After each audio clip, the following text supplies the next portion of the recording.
Hello जी। तो आज के पहले वीडियो में हम थोड़े से अलग तरीके के बैंक की बात कर लेते हैं।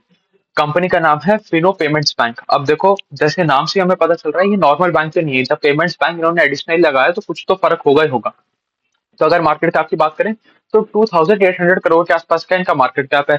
और अगर हम देखें इनमें डिफरेंस क्या है नॉर्मल बैंक या स्मॉल फाइनेंस बैंक के मुकाबले, तो हम थोड़ा सा समझ लेते हैं। देखो, इंडिया में मेनली छह ही हमारे पेमेंट्स बैंक हुआ करते थे। एक तो सबसे बड़ा बैंक था पेटीएम पेमेंट्स बैंक, और उसके बाद आता था फिनो पेमेंट्स बैंक। तो पेटीएम पेमेंट्स बैंक इससे करीबन करीबन 4 गुना बड़ा था, मतलब 4 टाइम्स बड़ा था। बट अब उस पर आरबीआई ने रिस्ट्रिक्शन लगा दिया और उसका ऑलमोस्ट धंधा बंद कर दिया है। तो करंटली आज की डेट में तो पेटीएम को हटा दें तो 5 पेमेंट्स बैंक है, और 5 में से सबसे बड़ा बैंक यही है। और लिस्टेड मार्केट में भी यही है। पेटीएम वगैरह भी लिस्टेड नहीं था। वो उसकी मतलब एक सब्सिडरी थी। पेटीएम की पेटीएम पेमेंट्स बैंक सब्सिडरी थी, बट कोई डायरेक्ट डायरेक्ट कोई लिस्टेड एंटिटी मार्केट में थी ही नहीं। अब देखते हैं, समझते हैं कि पहले तो पेमेंट्स बैंक में फर्क क्या आ जाता है हमारे नॉर्मल बैंक से। तो एक तो आरबीआई ने थोड़ी सी रेस्ट्रिक्शन लगा रखी है पेमेंट्स बैंक के ऊपर। तो ये लोग 2 लाख रुपए से ज्यादा का डिपॉजिट ले नहीं सकते। तो अगर सपोज आपने फिनो पेमेंट्स बैंक में खाता खुलाया, तो आप 2 लाख रुपए से ज्यादा उसमें डिपॉजिट नहीं कर सकते। मतलब आप कर सकते हो, बट टेक्निकली बैंक अपने पास 2 लाख रुपए से ज्यादा नहीं रख सकता। अब सपोज आपने डिपॉजिट कर दिए 3 लाख रुपए, तो बैंक क्या करेगा, 2 लाख रुपए अपने पास रखेगा। 1 लाख रुपए की जिस बैंक के साथ इनका टाइप है, जिन जिन जिन कमर्शियल बैंक के साथ इनका टाइप है, वहां पर जाके आपके नाम से एफडी कर देगा। तो इनके साथ ये रिस्ट्रिक्शन है। एक तो एक कस्टमर का 2 लाख रुपए से ज्यादा पैसा रख नहीं सकते। दूसरी इनके साथ क्या रिस्ट्रिक्शन है कि ये लोग कोई क्रेडिट कार्ड मतलब लेंडिंग कुछ नहीं कर सकते। आप इनकी लोन बुक नहीं देखोगे। तो ये मतलब बैंक है बट लोन बुक नहीं है। मतलब आप ऐसे ऐसे चीज समझो कि ये कोई भी लोन डिसपर्सल नहीं कर सकते, क्रेडिट कार्ड नहीं निकाल सकते, कुछ नहीं कर सकते। तो मतलब किसी भी तरीके का इनके पास एज सच एसेट वाली बुक है, एसेट वाली बुक नहीं बनेगी। तो इनके पास एक लाइबिलिटी साइड है और अभी एसेट साइड है ही नहीं। फिर भी एक एक आरबीआई के अंडर रेगुलेशन है जिसमें कहते हैं कि अगर आपको जो पेटीएम सॉरी पेमेंट्स बैंक का लाइसेंस लिया अगर 5 साल हो गए हैं, तो आप बिड कर सकते हो अपने लाइसेंस के लिए for a small finance bank. तो उन्होंने लास्ट ईयर दिसंबर में ये बिड डाली दी थी कि भाई हम एक स्मॉल फाइनेंस बैंक में कन्वर्ट होना चाह रहे हैं। तो अगर अगर वो अप्रूवल आ जाता है तो ये लोग कन्वर्ट भी हो जाएंगे। तब इनकी फिर वो एसेट वाली साइड, वो लोन बुक वाली साइड आना शुरू हो जाएगी, जो इनके लिए और भी ज्यादा बेनिफिशियल रहेगा इन टर्म्स ऑफ नंबर्स कि इनका भाई डिस्ट्रीब्यूशन नेटवर्क ऑलरेडी सेट है, क्योंकि एक पेमेंट्स बैंक तो अभी भी हैंगे। उसके अलावा जैसे ही ये अपनी एसेट बुक बनाने जाएंगे, तो इनके पास डिस्ट्रीब्यूशन नेटवर्क तो पहले से तैयार मिलेगा ही मिलेगा। और उसके बाद सिर्फ इनको इनको इनको कलेक्शंस पे काम करना है, या अपने सही तरीके से अपनी लोन बुक बढ़ानी होगी। अभी करंटली बात कर लेते हैं। करंटली चल क्या रहा है। अगर हम रेवेन्यू की बात करें तो रेवेन्यू बढ़ा 25.5% on a Y Y level. और ट्रांजैक्शन बढ़े 74% on a Y Y level. अच्छा चलो, ये इन सारी कॉम्प्लिकेटेड चीजें समझने से पहले इनका देख लेते हैं ये पैसा कमाते कैसे हैं। देखो, इनके इनके एक तो तरीका है कि रेवेन्यू से ये लोग अपना मतलब सॉरी ट्रांजैक्शन से ये लोग अपना अपना पैसा बनाते हैं। अब जैसे 100 रुपए का आपने सपोज इनके थ्रू ट्रांजैक्शन किया। अब ये देखो, एक तो समझना पड़ेगा हमें कौन से सेगमेंट ऑफ कस्टमर को केटर करना चाह रहे हैं। ये एकदम गांव में जाके कस्टमर को केटर करना चाह रहे हैं, जहां पर कोई बैंक एनबीएफसी अभी पहुंचा ही नहीं है, मतलब बैंक पहुंचा ही नहीं है। तो वहां पर जाके उस आदमी का ये लोग खाता खोलना चाह रहे हैं, तो उसको उसको क्रेडिट सिस्टम के अंदर लेके आना चाह रहे हैं।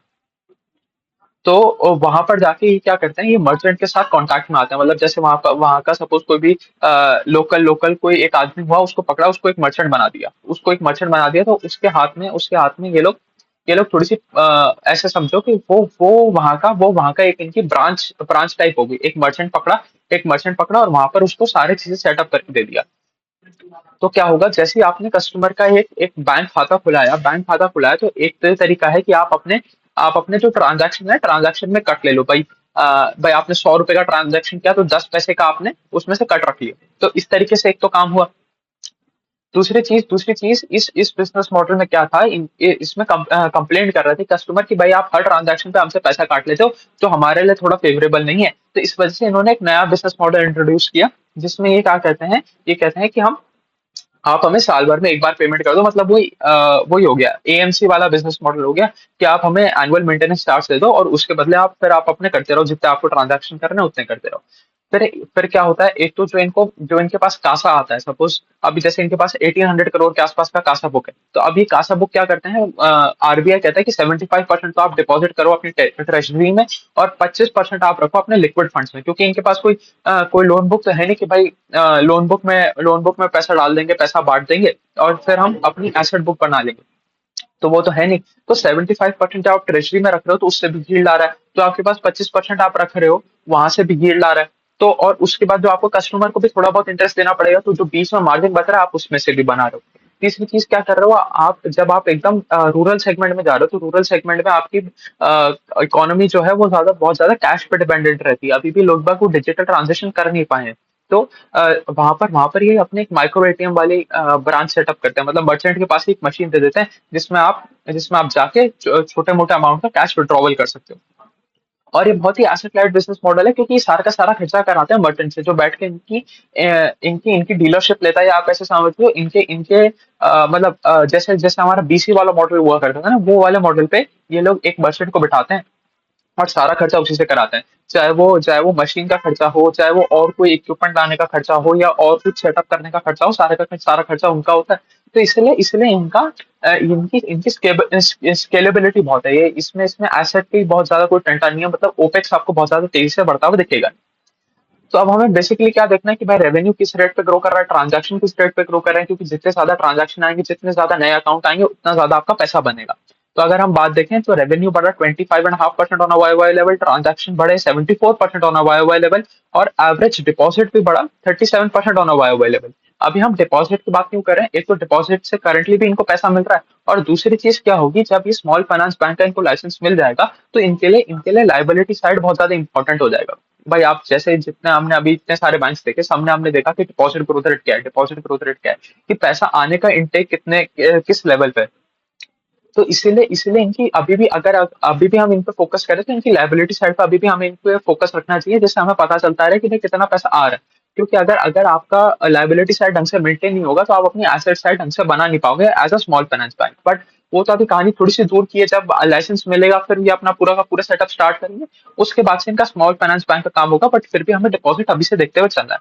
अगर क्वार्टर ऑन क्वार्टर लेवल की बात करें, तो revenue was up 9% on quarter on quarter level, and transaction count was up 14% on quarter on quarter level. अगर हम थोड़ी सी बात कर लें रेवेन्यू मिक्स की, तो हमें पता चलेगा। अच्छा, उससे पहले बात कर लेते हैं कॉस्ट टू इनकम की। कॉस्ट टू इनकम जैसे हमने पहले भी समझा, इनका बिल्कुल एसेट लाइट बिजनेस मॉडल है, तो इनका करीबन 32% के आसपास है कॉस्ट टू इनकम, घट कर रहेगा 25%, मतलब बहुत ही बढ़िया कॉस्ट टू इनकम है, क्योंकि खर्चा नहीं आ रहा। उसके ऊपर से मैनेजमेंट एक और चीज बोलता है, मैनेजमेंट कहता है जैसे ही हमें स्मॉल फाइनेंस बैंक का लाइसेंस मिल जाएगा, तो भी हम ऐसा नहीं है कि हम धड़ल्ले से हम अपना ओपेक्स बढ़ा देंगे, कि भाई हम नए नए ब्रांचेस सेटअप करने लग जाएंगे, या हर जगह बैठ के ब्रांच बनाने लग जाएंगे। हमारा मेन जो चैनल रहेगा वो चैनल थ्रू मर्चेंट ही रहेगा। तो हम ऐसा नहीं है कि अगर हम from conversion to payments bank to small finance bank हुआ, तो अब हमें ब्रांचेस बनानी पड़ेंगी, हमारी खुद की ओन्ड ब्रांचेस बनानी पड़ेगी, तो इसलिए हमारे ओपेक्स में ज्यादा फर्क नहीं आएगा। हम जरूर छोटे छोटे सेंटर्स बनाएंगे जो इन सारे मर्चेंट्स को मैनेज कर पाए, तो थोड़ा बहुत उस पर खर्चा होगा, बट ऐसा नहीं कि हर जगह जाके हमें ब्रांच खोलना पड़ेगा। तो बेसिकली ये वो है, न्यू एज टेक कंपनी है, जो सारा का सारा अपना काम डिजिटली करना चाह रहे हैं, और फिजिकल के लिए क्या कर रहे हैं, फिजिकल के लिए मर्चेंट्स की हेल्प ले रहे हैं, फिजिकल खुद जाके इंफ्रास्ट्रक्चर क्रिएट कर ही नहीं रहे। डिजिटल अपना टेक इंफ्रास्ट्रक्चर क्रिएट कर रहे हैं, टेक में बहुत ज्यादा इन्वेस्ट कर रहे हैं, और टेक इतना बेहतर कर रहे हैं कि जिससे इनको आगे चलकर कोई दिक्कत नहीं है। ये अपना अभी से ही स्मॉल फाइनेंस बैंक के लिए जो आपकी एसेट साइड होती है उसके लिए टेक बनाना शुरू कर दिया, मतलब जो आपकी लोन बुक डिस्बर्समेंट के लिए टेक बनाना हो गया, या रिस्क असेस करने के लिए टेक बनाना हो गया, वो सारी चीजें अभी से इन्होंने करना स्टार्ट कर दिया, कि भाई इन्होंने बताया कि भाई हमने एप्लीकेशन तो दे दी है, और अब हम जब हमें मिल जाएगा उससे पहले से ही हम अभी तैयारी कर रहे हैं, जैसे जैसे ही मिले हम स्मॉल फाइनेंस बैंक की तरह सारी सारी सारी फंक्शनिंग चालू कर दें। अब हम थोड़ा सा देख लेते हैं रेवेन्यू मिक्स। तो रेवेन्यू मिक्स की बात करें तो 44% तो आता है इनका ट्रांजैक्शन से, मतलब जितना पैसा ये कमा रहे हैं उसका 44% तो आता है ट्रांजैक्शन से, जिसमें है 22% का मार्जिन। वहीं 21% आता है कासा से, जिसमें है 50% का मार्जिन। तो मतलब कासा जो है वो कासा एक हाई मार्जिन बिजनेस है। वहीं 19% आता है ट्रेजरी से, जो जो आरबीआई को जबरदस्ती कराती है कि भाई आप 75% अपना जो भी पैसा आ रहा है आपके पास, वो रखो आप ट्रेजरी में। 6% आता है हमारे डिजिटल पेमेंट सर्विसेज से, जो जो यूपीआई वाली सर्विस होती है। और इन्होंने एक और नंबर बताया कि देश में जितने भी यूपीआई ट्रांजैक्शन हो रहे हैं उसका करीबन करीबन 1.5% ट्रांजैक्शन हमारे थ्रू हो रहे हैं, पेमेंट्स बैंक के थ्रू हो रहे हैं। तो आप तो इसको ऐसे समझ लो, एक प्लेटफॉर्म है। प्लेटफॉर्म ऐसा काम कर रहा है कि ये जो भी रूरल सेगमेंट में लोगों के पास खाते नहीं थे, वहां पर जाके खाते खुला रहा है उन लोगों के, और उनको डिजिटल बैंकिंग के थ्रू सारा का सारा उनका काम करा रहा है। इनका एक बहुत बड़ा पोर्शन ये भी है डोमेस्टिक रेमिटेंसेस का। डोमेस्टिक रेमिटेंसेस क्या हो गया कि सपोज बिहार का एक लेबरर उठ के गया दिल्ली दिल्ली काम करने, तो वहां पर फिनो पेमेंट्स बैंक बैठा है। फिनो पेमेंट्स बैंक उससे कहता है कि भैया अब आपको अपने घर पैसा भेजना है, तो हम आपकी हेल्प करेंगे, दिल्ली से बैठे बैठे आप अपने घर बिहार में पैसा भेज पाओ। तो ये भी इनका बहुत बड़ा पोर्शन हुआ करता था, बट इसमें मार्जिन बहुत कम है। तो अब ये अपना रेवेन्यू मिक्स चेंज करना चाह रहे हैं। तो अब इन्होंने बताया कि हम एफ वाई 25 मतलब नेक्स्ट नेक्स्ट 3 क्वार्टर में हम क्या करेंगे, हम अपना सारा का सारा मिक्स चेंज करके ऐसा करना चाह रहे हैं कि हमारे ट्रांजैक्शन रह जाए रेवेन्यू का सिर्फ 34%। मतलब जो ट्रांजैक्शन वाली इनकम थी वो थोड़ी कम मार्जिन वाली इनकम थी, 22% का मार्जिन था, और अभी 44% कॉन्ट्रीब्यूट कर रहा था। तो वो कह रहे हैं 22% वाले को तो हम ले जाएंगे 34%। मतलब जो जो ट्रांजैक्शन वाला बिजनेस है, तो इसमें ग्रोथ आएगी 25%। मतलब इन्होंने गाइडेंस देके चल रहे हैं कि 25% रेवेन्यू बढ़ा देंगे। तो इस साल के एंड तक इन्होंने अपना 25% रेवेन्यू बढ़ाएंगे। तो गाइडेंस हमें पता चल गई। अब उस गाइडेंस में क्या कर रहे हैं, हम ज्यादा फोकस करेंगे हमारे कासा वाले में, जिससे ओवरऑल पोर्शन ऑफ ट्रांजैक्शन कम हो जाए। तो portion of transaction will drop from 44% to 34%। वहीं कासा का जो हमारी कासा है वो कासा बढ़ जाएगी फ्रॉम 21% टू 23%। डिजिटल पेमेंट्स बढ़ जाएंगे टू 16%, और ट्रेजरी बढ़ जाएगी 17% पे। और जो इनका कैश मैनेजमेंट सिस्टम है, जो सीएमएस सिस्टम्स हैं, वो बढ़ जाएंगे 10%। तो ये सीएमएस क्या है कि वही है जो जो माइक्रो एटीएम्स की सेटअप कर रहे हैं कि आप जाओ और अपने अपने बायोमेट्रिक्स के थ्रू आप अपना विड्रॉवल कर लो, छोटे छोटे मोटे अमाउंट का आप विड्रॉवल कर लो। तो इनका बेसिक बिजनेस मॉडल क्या है कि अभी कोई इनकी एसेट साइड तो है ही नहीं, है ना। अगर हम देखने जाएं, अच्छा उससे पहले ये भी बात कर लेते हैं कि इस क्वार्टर में इन्होंने 68,000 डिजिटल अकाउंट्स खोले, जो है 100% इंक्रीज होना वाई वाई लेवल। अब हम इनकी बस खत्म कहानी खत्म ही करते हैं। इनका बेसिकली क्या कहानी है कि इनकी एसेट एसेट साइड तो है नहीं। अभी जब इनको स्मॉल फाइनेंस बैंक का लाइसेंस मिल जाएगा, तब इनकी एसेट साइड बनेगी, तब ये अपने लोन डिस्पर्स करना चालू करेंगे। तो अभी तो इनका कोई कुछ है ही नहीं। तो अभी बेसिक इनकम आ कहाँ से रही है, ये सारी की सारी आ रही है फी इनकम, कि भाई हमने आपका अकाउंट खोला आप उसकी फी दे दो, आपको हमने डेबिट कार्ड दिया उसकी फी दे दो, आपने ट्रांजैक्शन किया उसकी फी दे दो, आपने हमारे माइक्रो एटीएम सर्विसेज यूज करी उसकी फी दे दो, आपने डोमेस्टिक रेमिटेंसेस किया अपने घर पैसा भेजा उसकी फी दे दो। तो अभी तो ये टोटली टोटली चल रहा है सारा का सारा फी इनकम से, और 80% सारा भी आता भी रिटेल सेगमेंट से ही है।